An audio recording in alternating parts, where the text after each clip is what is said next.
Teachers and students, I am Abhiram. I am going to say about the atmosphere.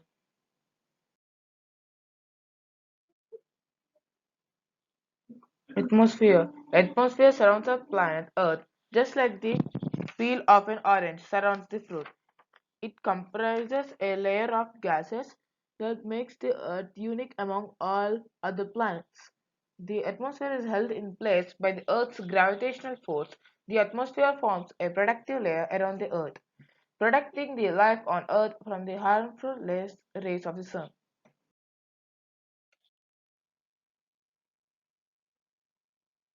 Composition of atmosphere. The Earth's atmosphere consists of the main gases found in the atmosphere are nitrogen 78% and oxygen 21%. Smaller quantities of other gases such as argon 0.93%, carbon dioxide 0.03%, and 0.04% of other gases such as neon, helium, krypton, xenon, hydrogen, and ozone are also present in the atmosphere. A considerable amount of water vapor is also found in the atmosphere through evaporation of vapor from the oceans, lakes, and rivers. Its quantity varies from the amount of evaporation and condensation. The Earth's atmosphere consists of particles of dust, dirt, salt, plant pollen, bacteria, and even soot from fires.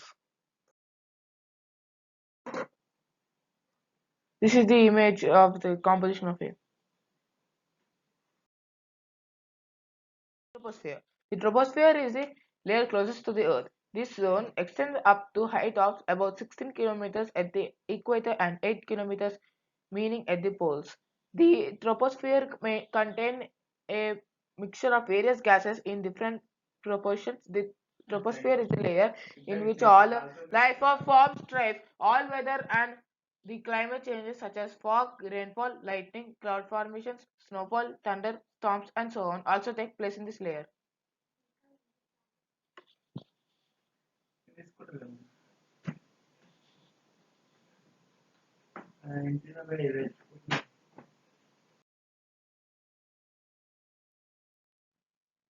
The troposphere is the densest layer of the atmosphere. The temperature in this layer uniformly at the rate of 1 degree Celsius of every 165 meters of altitude, which is known as normal lapse rate.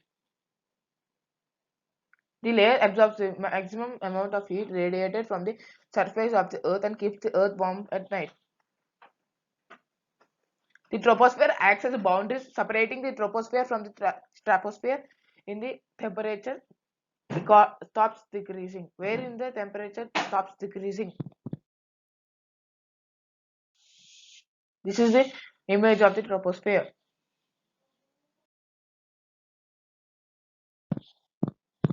Stratosphere. The stratosphere is a layer of horizontal stable air flows from which extends above the troposphere to about 50 kilometers above the surface of the Earth. The absence of weather phenomenon in this layer makes the conditions stable and ideal for flying aircraft. The presence of ozone layer in the upper surface protects us from the ultraviolet radiation of the sun.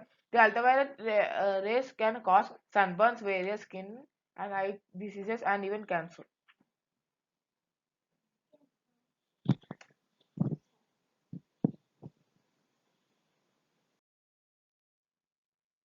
This layer is also free from all types of weather phenomena as there is very little water vapor, dust, and almost no clouds.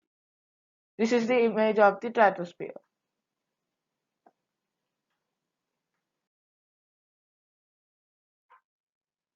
Mesosphere. The mesosphere lies above the stratosphere and extends from stratopause, the boundary between the stratosphere and the mesosphere, up to an altitude of about 80 kilometers above the Earth's surface. The temperature decreases with a rise in altitude in this layer to reach about minus 100 degrees Celsius at today mesosphere, that is the boundary between mesosphere and the thermosphere. Due to the low temperature, water vapor present in this layer is frozen, forming ice clouds or noctilucent clouds. The mesosphere is also the protective layer wherein most meteorites burn out due to due to friction with the atmosphere. This is the image of the mesosphere.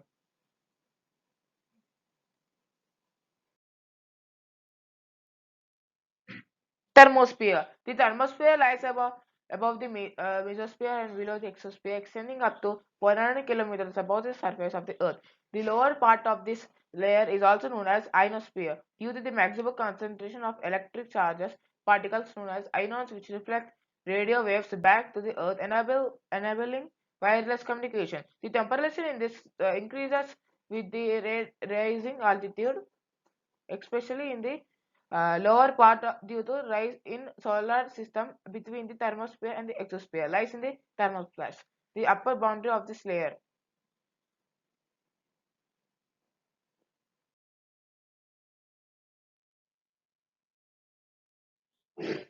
This is the image of the thermosphere.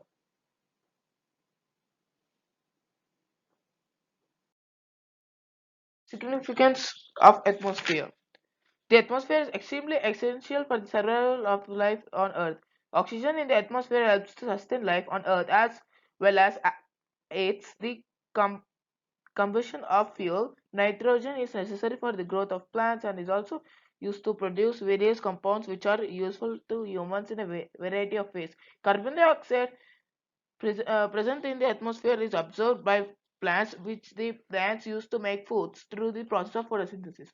Water vapor present in the atmosphere helps to keep the earth warm as well as the sustains life through the hydrological cycle.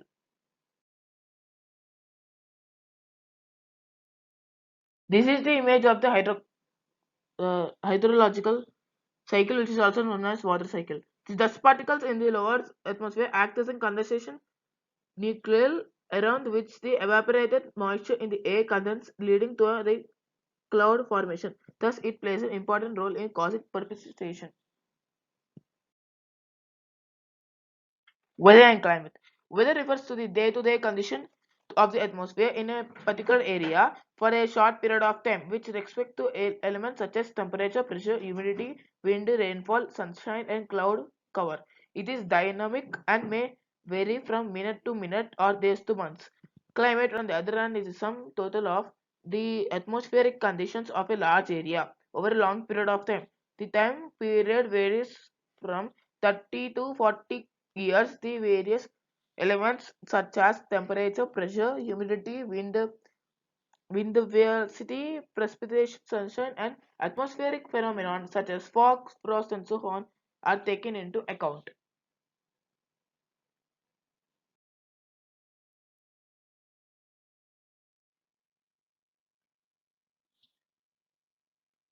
Natural greenhouse effect. A part of the sun's heat is absorbed by the atmosphere to keep the earth warm. The earth's surface also radiates its own heat in the form of infrared rays. Some of it escapes into space. The rest is absorbed by the greenhouse gases, creating the greenhouse effect. Today, due to human activity, the amount of greenhouse gases is increasing tremendously. These gases are absorbing more heat and warming up the earth more than usually. This is referred to as global warming. It is therefore important that we use our resources in a sensible manner, not just to save resources for the future, but to reduce the emission of greenhouse gases. Development of alternative sources of energy like solar or wind energy, reducing the use of fossil fuels and reforestation are keys to reducing both our carbon footprint and global warming. Temperature. The sun provides heat and light from as solar radiation for all the planets in a solar system. The Earth receives a tiny share of its solar radiation in the form of mainly short waves that travel through the atmosphere and reach the Earth's surface. The solar energy received by the Earth is called insolation or incoming solar radiation. The amount of heat received in maximum near the equator and decreases near the poles. Temperature measures the intensity of heat or degree of hotness.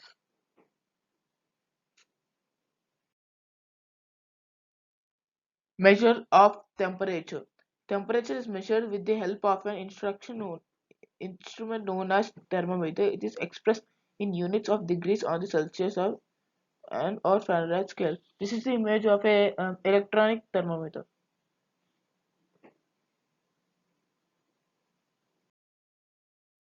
Factors affecting temperature. A variety of factors affect the temperature from one place to another on the surface of Earth. Uh, there are six types of the six which affect the temperature.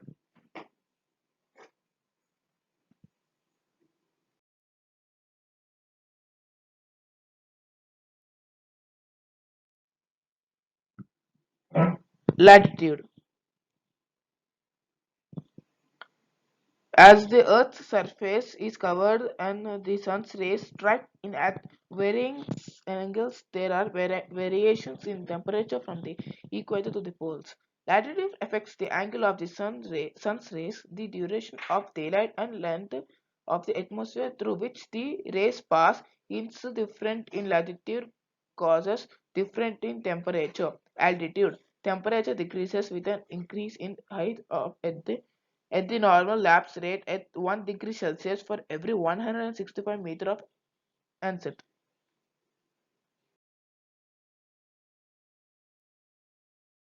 Altitude. Temperature decreases with an increase in height at the normal lapse rate of 1 degree Celsius for every 165 meters of ascent.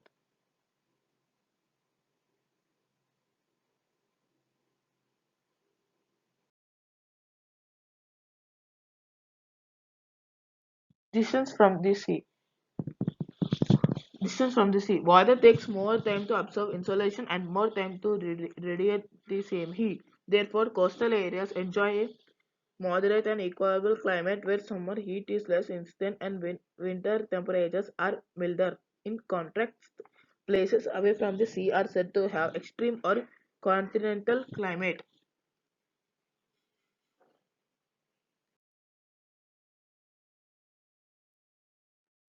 Prevailing wi- Prevailing winds. Winds always transport the heat, temperature, conditions of places of their origin to the land over which they blow. For example, winds flowing from hot deserts are hot and from polar regions are cold.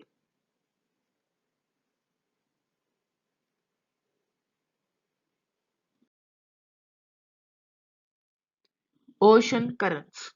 The warm and cold currents influence the temperature of an area. Ocean currents also modify the temperatures of winds blowing over them.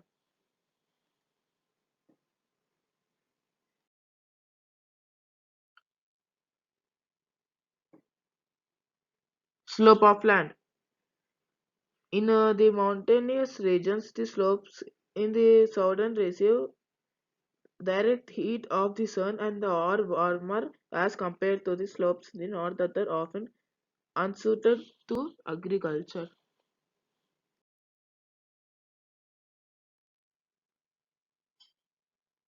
The heat zones. On the basis of amount of heat received, the Earth has been divided into three heat zones: torrid zone, temperate zone, and frigid zone.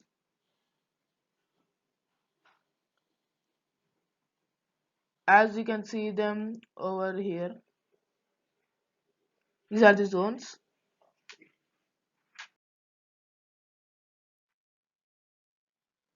The torrid zone is located between the Tropic of Cancer and the Tropic of Capricorn and receives maximum insolation.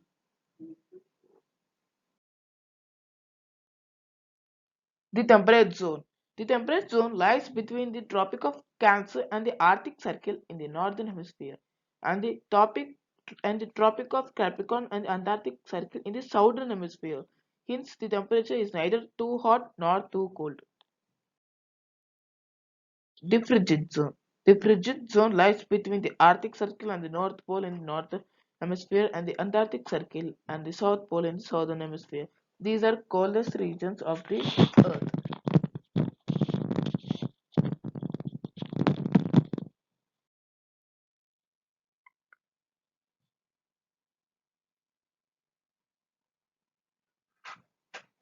Atmospheric pressure.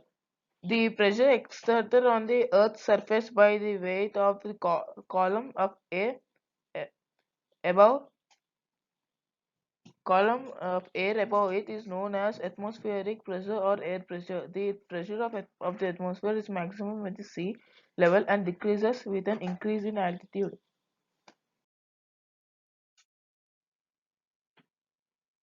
Measurement of atmosphere. Air pressure is expressed in units of millibars (MB) and is measured with the uh, barometer. The behind picture you can see is the barometer. Factors affecting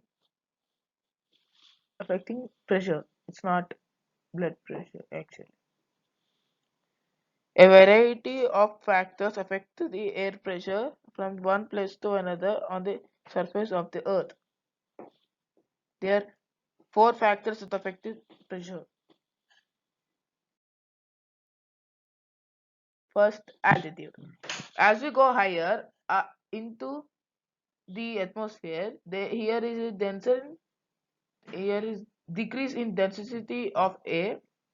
Air pressure decreases with an increase in altitude at the rate of 1 mb of every 10 meters increase in height.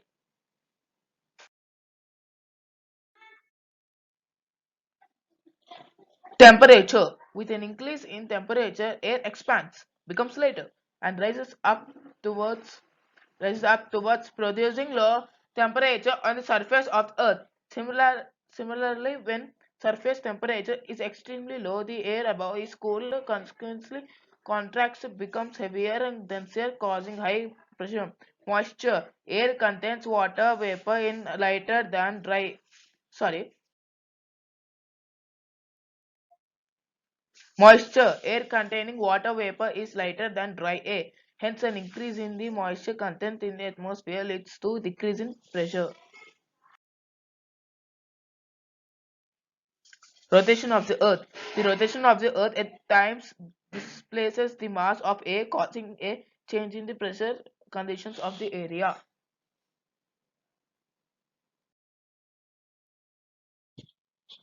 Winds. The horizontal movement of air on the Earth's surface from an area of high temperature to an area of low temperature is called wind. An anemometer keeps a record of wind speed while a wind measures the direction of the wind. A wind is named after the direction from which it blows. That is, when a wind flows when winds blow from the northern or southern side, they are known as northern south winds. Types of winds. The three types of wi- the three kinds of permanent wind systems are planetary winds, periodic winds, and local winds.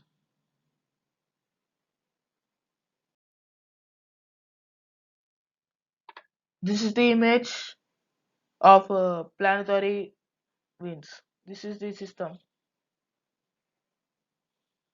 The planetary winds, which blow from high temperature belts to low temperature through the air, are also known as prevailing or permanent winds. Trade winds, uh, easterlies, and westerlies are planetary winds. This is the system of planetary winds. Planetary, sorry, it's a periodic winds. Sorry, periodic winds. The winds which blow in a particular direction during a particular period of time are known as periodic or seasonal winds. They change their direction periodically. The monsoon winds that affect the Indian subcontinent are the best examples of periodic winds. Land and sea breezes are also periodic winds on a smaller scale.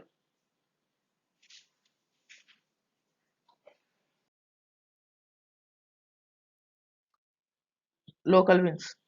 In many parts of the earth, the, in many parts of the world, local winds with special characteristics blow over small areas for a short duration of time. They're caused by local variations in temperature, are seasonal in nature, and are often known by their names. In India, Loo, a hot, dry wind from the Rajasthan desert, blows over the northern plains.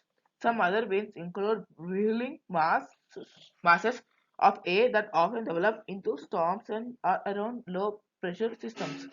These are strong winds which revolve inwards around the center of the low pressure area and are accompanied by torrential rain and thunderstorms. Warm ocean waters usually fuel such storms. Such storms are known as cyclones. In the Indian Ocean, the storms that develop in the temperate latitudes are known as temperate cyclones or depressions. Humidity refers to the moisture content of the air around us, which is contingent in its on its temperatures. That is, when the temperature is high, the humidity increases due to high rate of evaporation. The amount of moisture present in the atmosphere varies from place to place and time to time. A hydrometer is used to measure humidity. Moisture moves in a cyclic manner from the surface of the earth to atmosphere and back again, with which is referred to as hydrological cycle or water cycle. During the cycle, it moves through process called evaporation, condensation, and precipitation.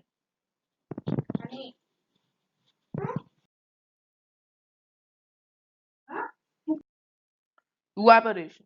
Evaporation converts liquid, which is water, into gaseous state, which is water vapor. Evaporation adds water vapor to the atmosphere in the form of moisture. Water vapor is also added to the atmosphere through transpiration by plants.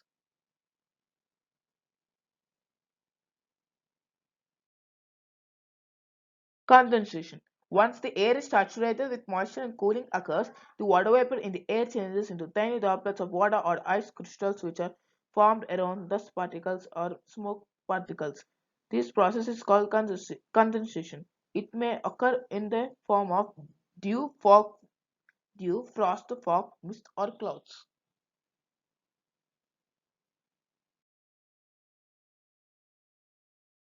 Precipitation. When the water droplets within clouds become too heavy to stay suspended in the air, they fall on ground that either as rain, snow, hail, or sleet. That is all varied form of precipitation. Rainfall is the most common form of precipitation in a liquid form. It is measured with the help of an instrument called rain gauge.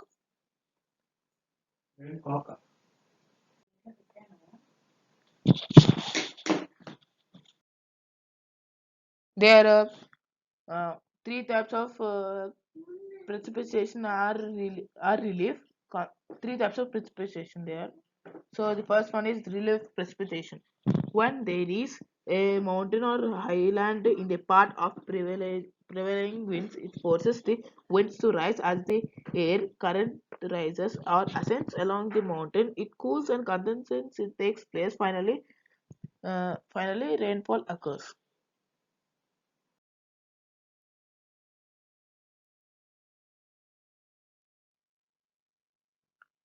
Second is convection precipitation. This rainfall is common in the equatorial regions of the world where there is a high rate of evaporation. The layer of air near the Earth's surface gets heated and consequences constantly expands and rises. As more and more warm, moist air rises and cools, condensation takes place, and thick layers of clouds are formed. By late afternoon, when isolation decreases, the convection currents stop ascending, and thick clouds burst. This finally in a heavy shower accompanied by thunder and lightning by late afternoon.